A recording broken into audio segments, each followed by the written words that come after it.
Capítulo 5.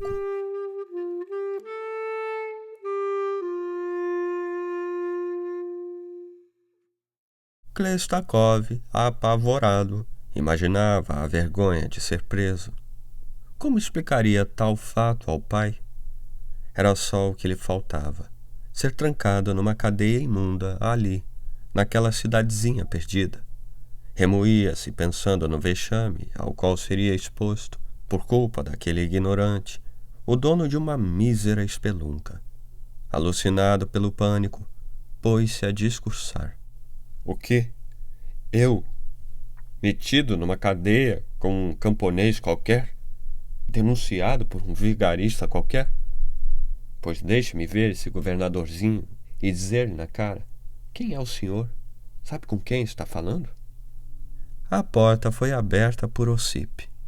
Do lado de fora, impertigados e inquietos, estavam o governador e o seu acompanhante.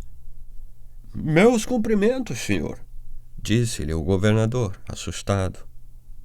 As suas ordens, respondeu-lhe Klestakov, igualmente assustado, fazendo um gesto para que entrassem.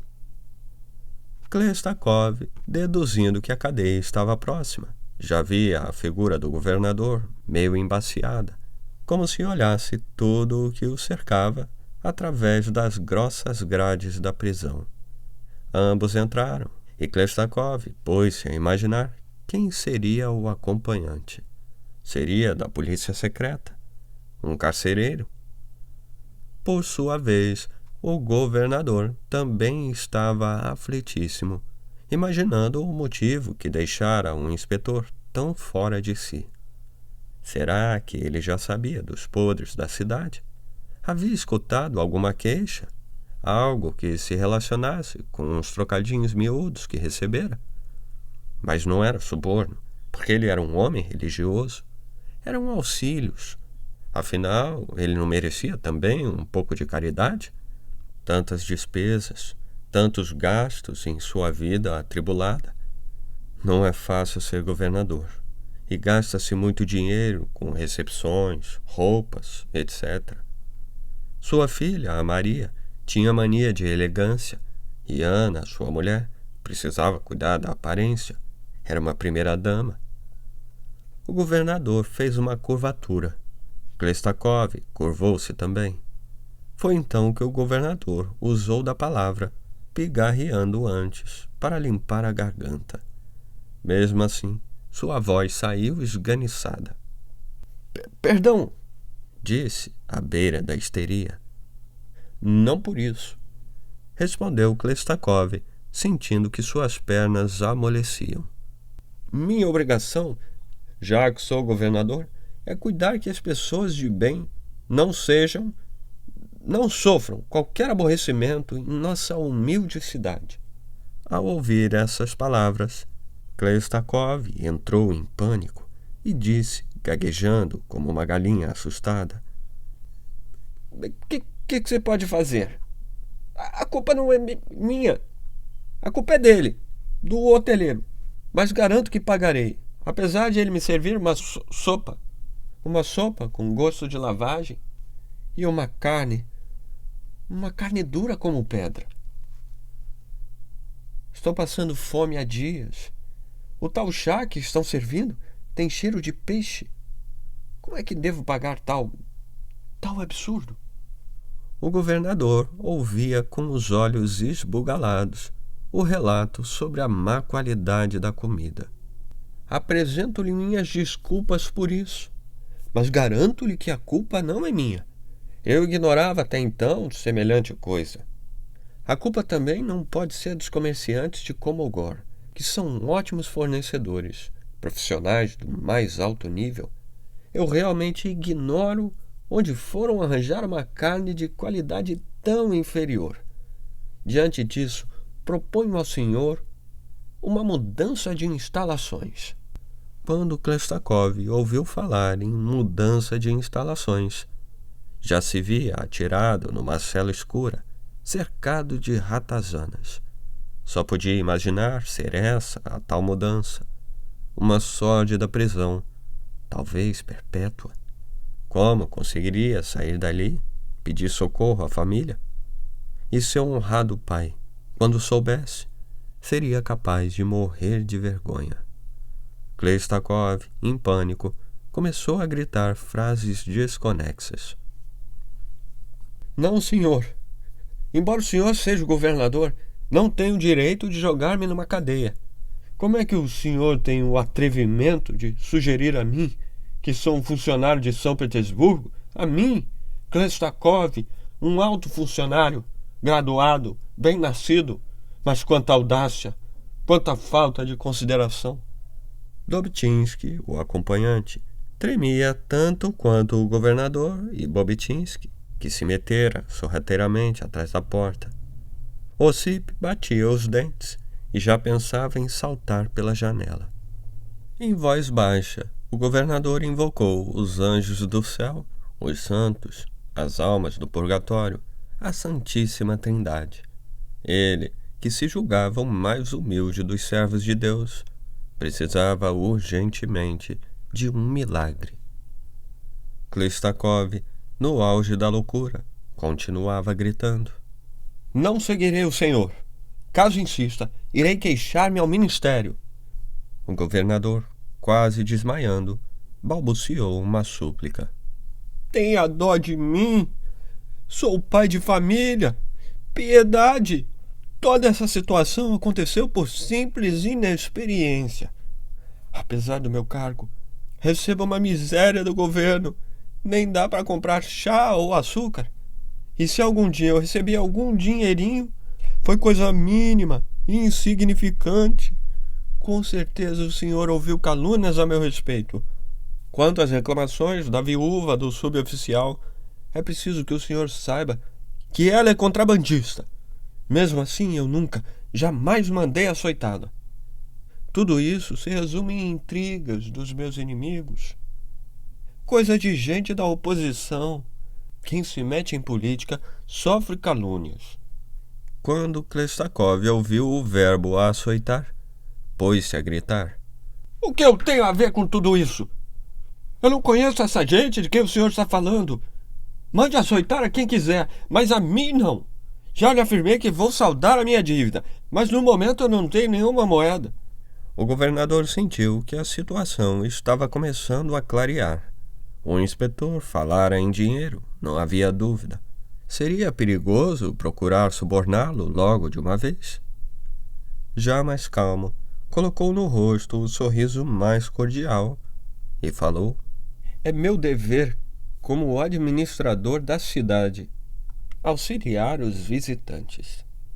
Se precisar de algum dinheiro, deve contar comigo.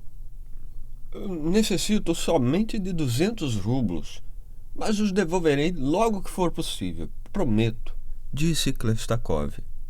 Pois aqui estão seus 200 rublos. Pode conferir, declarou, passando-lhe 400 rublos. Muito obrigado, disse Chlestakov, apanhando rapidamente o dinheiro. Logo que voltar às minhas propriedades, devolvo-lhe a quantia. Acredite, eu nunca me vi numa situação dessas. Feliz, como se renascesse, Anton Antonovitch exclamou, baixinho. Louvado seja Deus! Minhas preces foram ouvidas. Chlestakov, igualmente aliviado, convidou a todos para uma conversa informal. Elogiou o caráter e a bondade do governador, garantindo que a má impressão causada pelo hotel via-se logo. Seria um fato isolado durante sua estada naquela aprazível cidade. O governador, por sua vez, deduzindo que o forasteiro gostaria de continuar incógnito, resolveu fingir que ignorava ser ele, Chlestakov, o temido inspetor, e explicou a razão da visita. Pois é, disse descontraído. Eu estava passando pelo hotel por motivos de serviço, acompanhado por Dobzhinsky, e apresentou o acompanhante, um grande proprietário de terras aqui da nossa aldeia. E resolvi averiguar pessoalmente se os viajantes estavam recebendo o tratamento correto.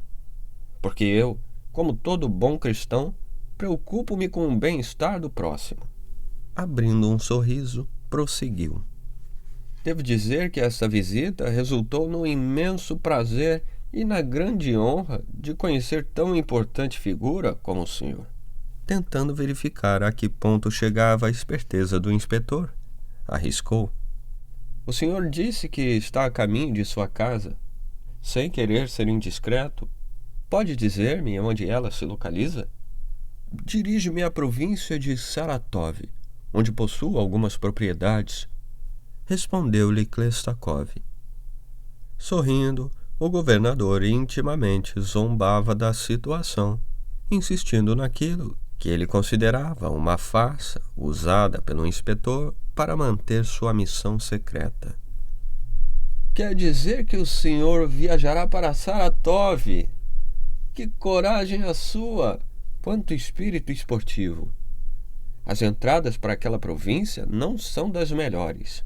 Há ainda o problema da muda de cavalos, mas deve ser uma distração para espíritos aventureiros, claro. Se entendi corretamente, o senhor está viajando a passeio, não é? Perguntou, dando uma cutucada no seu acompanhante.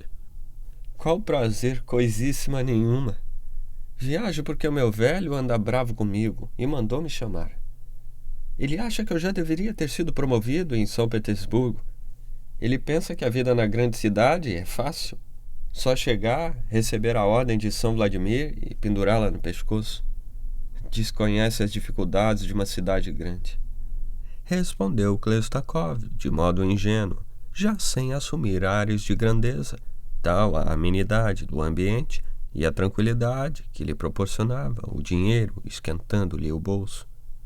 O governador sorria, complacente. Para ele, o jovem forasteiro era ótimo ator. Já invocara até um pai provinciano. O senhor pretende ausentar-se por muito tempo? Prosseguiu o governador. Isso nem passa pela minha cabeça. Lamentou-se. Mas não posso afirmar que não fique por lá um bom tempo, porque meu pai é um velho teimoso, sem a visão precisa do grande mundo. Não entende que eu não desejo estragar minha vida no meio dos camponeses, longe da capital. O governador ouvia, deleitado. Ao mesmo tempo, media a força do adversário, porque um inspetor, afinal, vinha para inspecionar, fiscalizar.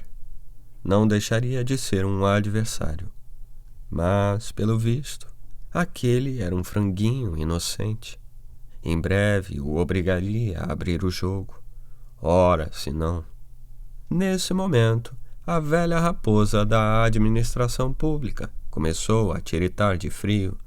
Realmente, aquele quarto do hotel era úmido e pouco confortável.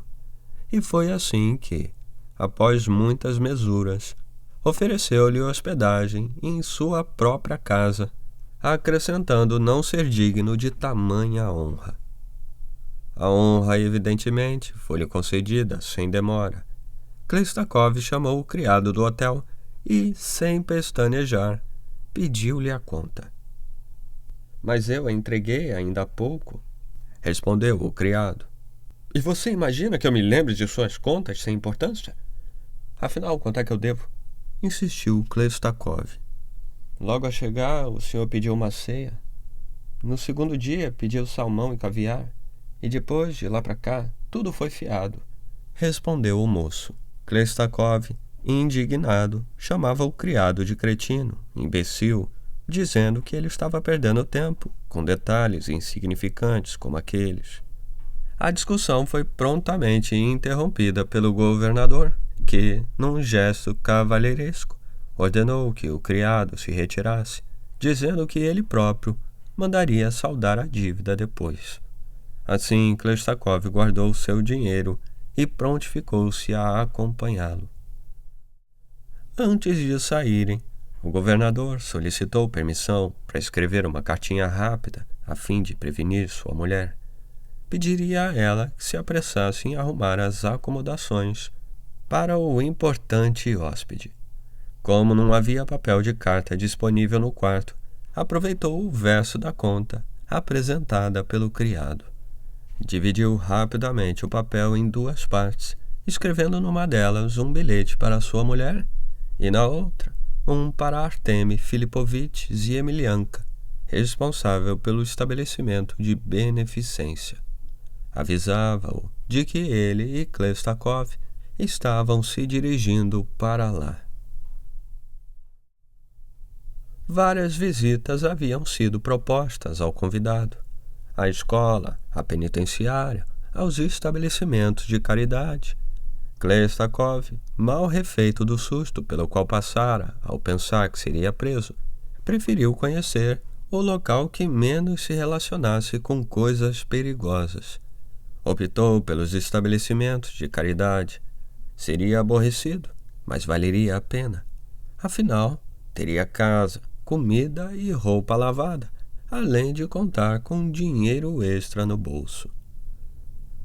Ossip foi encarregado de levar a bagagem para a casa do governador e Dobitinsky recebeu instruções para levar os 2 bilhetes às pressas. Ao saírem do úmido quarto de hotel, Klestakov gentilmente cedeu passagem a Dobitinsky, que tropeçou em Bobitinsky, ocupado em espiar pelo buraco da fechadura para informar-se sobre as novidades que se sucediam no quartinho da hospedaria. Foi um tombo só. — O senhor se machucou? Perguntou-lhe Klestakov, distraído, pensando mais no fato de ter se aliviado do seu problema do que naquele súbito acidente. Bobitinsky, com o nariz pingando sangue, respondeu: — Não se preocupe, não foi nada. Eu irei à casa do Dr. Cristiano Ivanovitch, que tem uma receita ótima de emplastro, deveras milagrosa, e isso logo passará.